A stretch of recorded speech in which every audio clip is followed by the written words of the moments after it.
Why Rich Are Getting Richer? The author of this book is Robert Kiyosaki. दोस्तों, एक दिन Rocky, उसके पापा और उसके दादा साथ में बैठकर टीवी देख रहे थे। रॉकी की अभी अभी नौकरी लगी थी और महीने की आखिरी तारीख को उसकी पहली सैलरी आने वाली थी। तो ये सैलरी के साथ क्या करना है, ये रॉकी अभी फैसला कर रहा था। तो उसने अपने पापा को कहा, मैं अपनी पहली सैलरी के आते ही उसे स्टॉक मार्केट में इन्वेस्ट करूंगा। और उससे लगा कि उसके पापा को यह सुनकर खुश होंगे, लेकिन उसके पापा कहते हैं, यह स्टॉक मार्केट सट्टा है, इतनी मेहनत से पैसे कमाएगा और सट्टेबाजी करेगा। बेटा, तू एक काम कर, अपनी सैलरी को सैलरी अकाउंट से निकाल कर हमारे पर्सनल बचत खाते में डाल दे, और जब वह एक बड़ा अमाउंट में सेव हो जाएगा तब उसको फिक्स डिपॉजिट कर लेना। तो ये बात सुनकर उसकी मां कहती है कि ये बैंक वगैरह भी भरोसे के लायक नहीं है, और अब तो एफडी के इंटरेस्ट रेट भी कितने कम हो गए हैं। बेटा, तुम एक काम करो, तुम अपनी सैलरी से गोल्ड खरीद लो। हमारे जमाने से हम गोल्ड में ही पैसा लगाते आ रहे हैं। गोल्ड का हमेशा भाव बढ़ता है और ये घर में से भी रहेगा और जरूरत पड़ने पर काम ही आएगा। और ये बात सुन के उसके दादा कहते हैं कि गोल्ड भी इतना अच्छा इन्वेस्टमेंट नहीं है, तो एक काम कर, घर या प्लॉट खरीद ले और इमी भर, कम से कम 20 साल में तेरा खुद का घर तो हो जाएगा। लेकिन रॉकी को इतना जल्दी लोन के चक्कर में पड़ना नहीं चाहता, तो वह कंफ्यूज हो जाता है कि वह क्या करे। Why Rich Are Getting Richer? दोस्तों, ऐसी चीज हम सभी अपने घर में देखते हैं। सिर्फ इन्वेस्टिंग ही नहीं है, हर चीज में अलग अलग लोगों से अलग अलग तरह की सलाह मिलती है, और किसी ने भी किसी चीज में कोई सक्सेस हासिल नहीं किया होता है। तो हम कंफ्यूज हो जाते हैं कि किसे फॉलो करना चाहिए, और इसी वजह से ज्यादातर मिडिल क्लास या गरीब घर में पैदा हुए हों, उन्हें अमीर बनने के सीक्रेट के बारे में नहीं पता होता है। तो इसीलिए आप एक अमीर फैमिली में पैदा नहीं हुए हैं, तो आप एक डिसएडवांटेज में हो, क्योंकि पर्सनल फाइनेंस का सब्जेक्ट हमारे स्कूल में होता नहीं है, और ना ही कोई अमीर फैमिली के लोग आपको बैठ के उनके सीक्रेट बताएंगे कि वह वहां पर कैसे पहुंचे। इसीलिए यह book rich dad poor dad बहुत फेमस हुई थी, और यह पर्सनल फाइनेंस की दुनिया में शायद नंबर 1 बुक मानी जाती है। तो आज हम इसी लेखक की यह दूसरी book why the rich are getting richer के कुछ इंपॉर्टेंट लेसन सीखेंगे।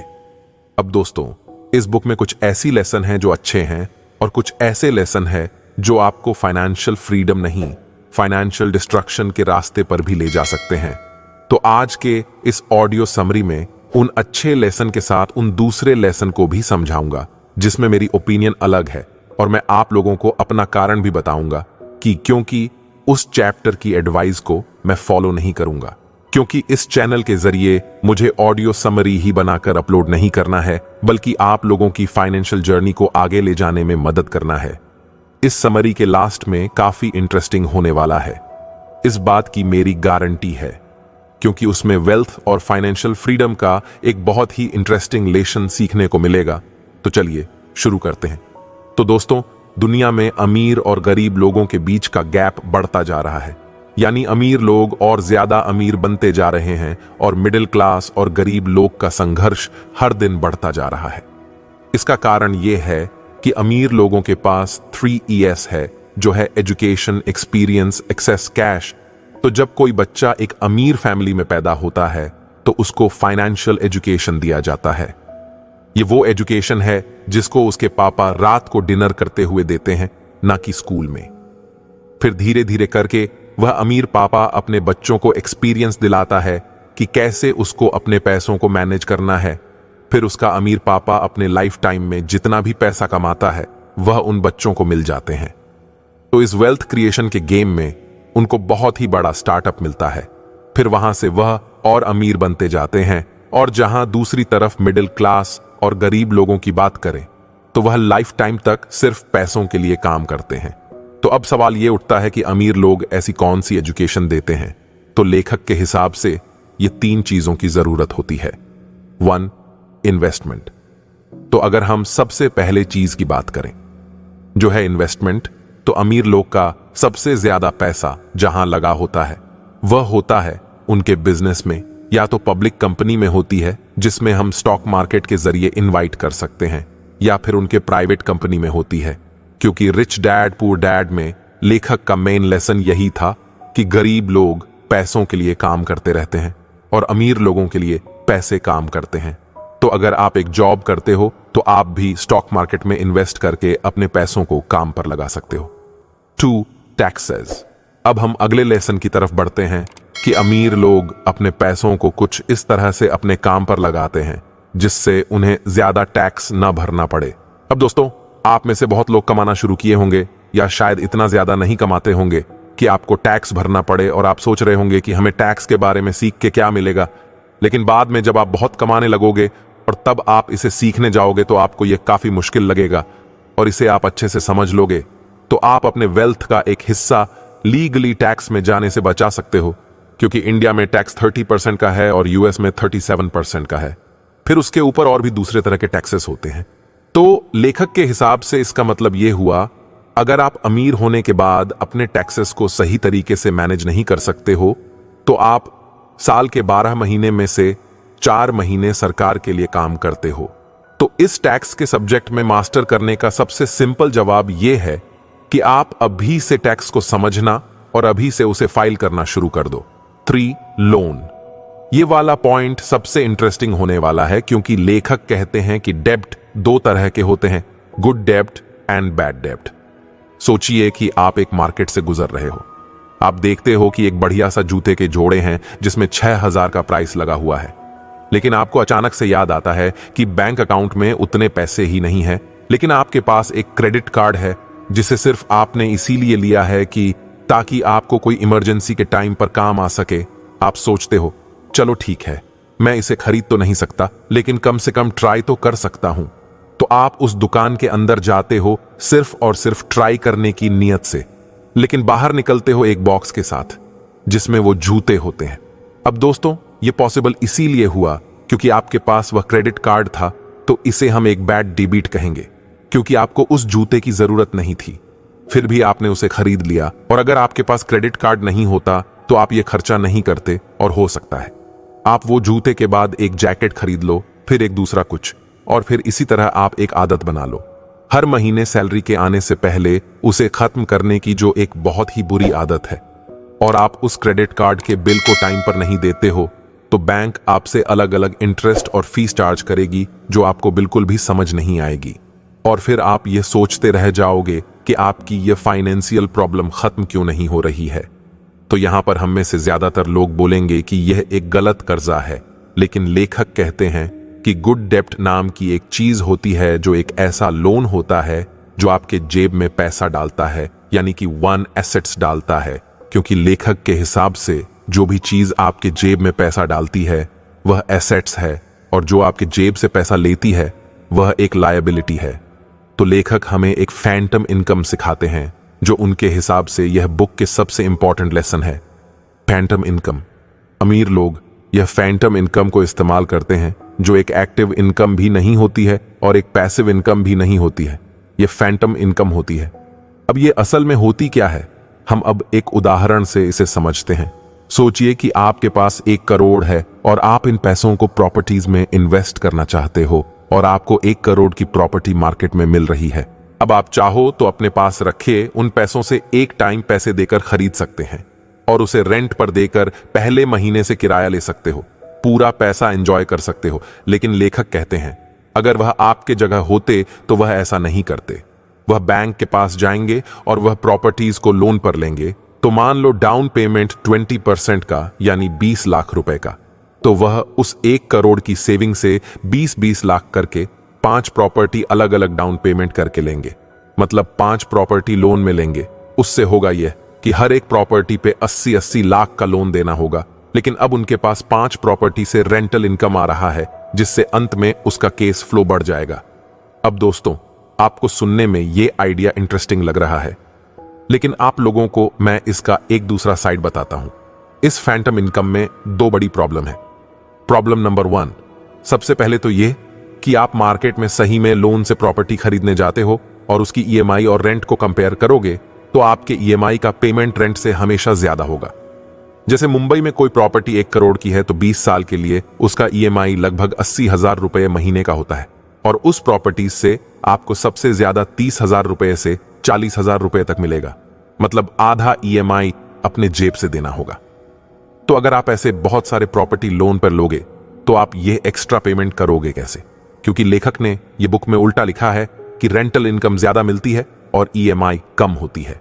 रेंटल इनकम वीज ईएमआई। लेकिन दोस्तों, हम फिर भी मान लेते हैं कि आपको कोई प्रॉपर्टी सस्ते दाम में मिल गई और उसमें इंटरेस्ट रेट भी बहुत कम है, तो हम दूसरी और मेन प्रॉब्लम की बात करते हैं, जो है प्रॉब्लम नंबर 2, रिस्क। इसके लिए आपको मैं एक स्टोरी सुनाता हूं। सोचिए कि एक ऐसा गेम है जहां 100 प्लेयर एक प्लेन में बैठते हैं और उस प्लेन के 100 पैराशूट है, लेकिन उसमें से एक पैराशूट खराब है। फिर जब प्लेन जमीन से हजारों किलोमीटर ऊपर होगी तो इन सभी प्लेयर को एक कोई सा भी पैराशूट मिलेगा और फिर इनको अपने पैराशूट लेकर कूदना होगा, और जो 99 प्लेयर बच जाएंगे उनको बहुत बड़ा इनाम मिलेगा। तो क्या आप कोई ऐसा गेम खेलोगे दोस्तों? इसका जवाब नहीं होना चाहिए, क्योंकि यह एक तरह का मरने वाला गेम है। कोई भी समझदार इंसान ऐसा गेम नहीं खेलेगा, भले ही वह इनाम कितना ही बड़ा हो, लेकिन जो लॉस होने का चांस है वह कुछ ज्यादा ही बड़ा है। Jump with the plane. हमारे जान चले जाने से बड़ा लॉस हमारे लाइफ में क्या हो सकता है? तो इसी तरह फाइनेंसर लाइफ में जो सबसे बड़ा लॉस हो सकता है वह फाइनेंशियल डेथ होती है, यानी बैंकरप्सी। अब इस बैंकरप्सी का मतलब होता है आपको लोन बहुत ज्यादा देना है और आपके पास इतने पैसे नहीं हैं या फिर उतना एसेट्स नहीं है। एसेट्स एंड लायबिलिटीज, मतलब आपके पास लायबिलिटीज ज्यादा है और एसेट्स कम है। ये हमारे लाइफ का सबसे बड़ा लॉस होता है, जिसे आपको हर हाल में अवॉइड करना चाहिए। लेकिन आप लोग सोचिए कि एक आदमी है जिसको हम सनी बोलते हैं। वह बहुत सारे प्रॉपर्टीज खरीद लेता है, वो भी सब के सब लोन पर, इस फैंटम इनकम के स्ट्रैटेजी से। और कुछ सालों बाद देश में कुछ प्रॉब्लम आती है। जैसे कुछ साल पहले लॉकडाउन लगा था। अब दोस्तों, एक चीज हमें समझना चाहिए कि हम अपने लाइफ में कोविड जैसे कितने सारे बुरे घटना देखे होंगे, क्योंकि इतिहास में हर कुछ सालों में ऐसा दौर आते हैं जिसमें अच्छे खासे लोगों को जॉब से निकाला जाता है, और जो लोग इसके लिए तैयार नहीं होते हैं तो वह लोग अपने बेसिक चीजों की खर्चे भी नहीं कर सकते और वह अपने रेंट भी नहीं दे सकते। लेकिन सनी को तो बैंक की ईएमआई पे करना ही पड़ेगा, क्योंकि बैंक सिर्फ 3 महीने तक रुकते हैं। अगर 3 महीने तक सनी की ईएमआई पेमेंट नहीं आती है तो बैंक अपना काम शुरू कर देगा, जिसमें वह उस प्रॉपर्टी को बेचकर अपना पैसा रिकवर करता है। अब सबसे इंटरेस्टिंग बात यह है कि यह प्रॉपर्टी ऐसे टाइम पर बेची जा रही है जब कोई अच्छा खरीदने वाला मार्केट में उपलब्ध नहीं होगा, क्योंकि अभी तो रिसेशन चल रहा है। तो बेसिकली वह प्रॉपर्टी एकदम सस्ते दाम पर बेची जाएगी और बैंक के लिए मार्जिन ऑफ सेफ्टी आपके डाउन पेमेंट होगा। अब बहुत लोगों को लगता है कि रियल स्टेट में उसका लॉस नहीं हो सकता और प्रॉपर्टी के प्राइस हमेशा बढ़ती रहती है। सनी को भी ऐसा लगा था, लेकिन उसको इसकी सच्चाई अब पता चली जब उसने ऐसे बुरे टाइम पर अपने ब्रोकर को कॉल किया। तो उसका जवाब यह मिला, सर, आपको अगर जल्दी बेचना है तो आपको कीमत बहुत कम रखना होगा, क्योंकि मार्केट में अभी अच्छा खरीदने वाले नहीं है, क्योंकि रियल स्टेट एक इलिक्विड मार्केट है। आप उसमें स्टॉक मार्केट की तरह 9:30 बजे अपने घर में मोबाइल फोन पकड़कर बेच नहीं सकते। तो सनी के प्रॉपर्टी सस्ते दाम में बिक गई, लेकिन उसने जो ओरिजिनल अमाउंट लोन लिया था उसको तो वही अमाउंट भरना है। उसके साथ में पेनल्टी, लेट पेमेंट, इंटरेस्ट भी भरना है, जिसे वह सच में भर नहीं पाएगा, क्योंकि उसका पूरा कैश फ्लो रुक गया है और रेंटल इनकम आना बंद हो गया है।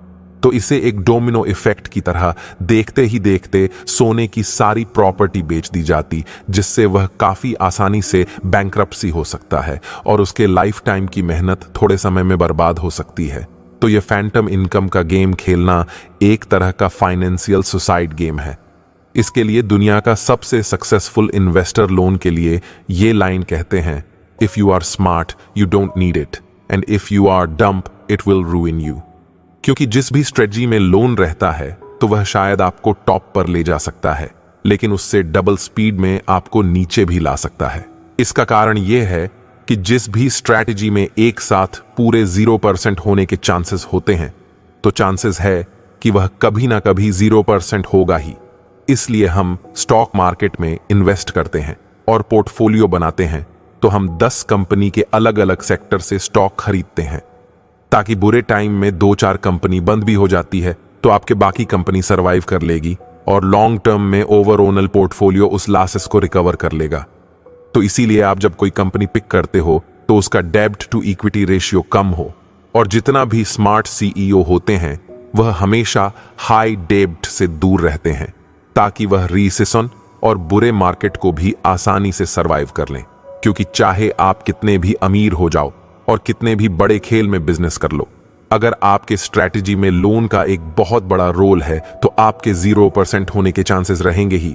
क्योंकि लोन का मेंटल मॉडल यही है कि any number multiplied by 0, no matter how big that numbers is, becomes 0। इसको हम काफी डिटेल में किसी और दिन जरूर डिस्कस करेंगे और दूसरे मेंटल मॉडल के बारे में भी बात करेंगे। लेकिन आज का ऑडियो समरी का इंपॉर्टेंट क्वेश्चन ये है, what is worse than being poor? गरीब रहने से भी बुरी चीज क्या हो सकती है कि आप बहुत मेहनत करके अमीर हुए, फिर आप एक गलती से गरीब हो गए क्योंकि आपको फाइनेंस का एक बेसिक मेंटल मॉडल नहीं मालूम था। तो इसीलिए फाइनली इतना ही कहूंगा कि अमीर लोग इसलिए अमीर होते हैं क्योंकि बस वह लोन लेते हैं और लोन पर ज्यादा प्रॉपर्टीज खरीदते हैं, जैसे कोई वैल्यू वाला प्रोडक्ट कंपनी की सर्विस स्टार्ट करते हैं या वैल्यूएबल सर्विस प्रोवाइड करते हैं। वो वैल्यूएबल्स कंटेंट ही सही। तो आपका अल्टीमेट गोल ये होना चाहिए कि जो आपके नेटवर्थ है, यानी आपकी वेल्थ और आपका इन्वेस्टमेंट पोर्टफोलियो टाइम के साथ रिसेशन प्रूफ हो जाए और स्ट्रैंग बनता रहे, ताकि आप एक बार फाइनेंशियल फ्रीडम हासिल कर लेते हैं तो आपको लाइफ टाइम तक पैसों की टेंशन लेनी ही ना पड़े। तो दोस्तों, इस वीडियो में बस इतना ही। आपको ये ऑडियो समरी कैसी लगी हमें कमेंट करके जरूर बताएं।